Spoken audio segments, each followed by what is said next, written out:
chú cả thiên soi lâu khen chú cả kia cho lâu khen hết xuân Jerusalem qua đi qua sân bây giờ mà quán chú lâu ống đồ mà bố thì đất mấy kia nghe lâu khen đó nghe lâu đồ mà phải lâu quá ông ấy rồi rồi điều của các bên đã muốn kia chú ra của bà đi chúa anh lâu ông cô mà chú thiên lâu khen chú ra soi cho lâu mà vì ni mà hiện các yên lâu mà không pháp anh khen các cô mà vậy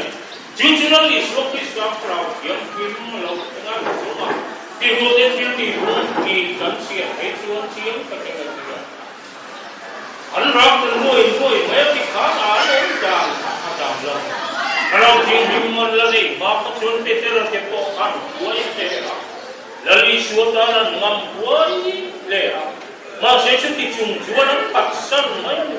lòng yêu siêu tiên si ngami phải mi thì nó thì cũng chú đi tìm chú bắt cái ngay đâu đi nó bắt sân mấy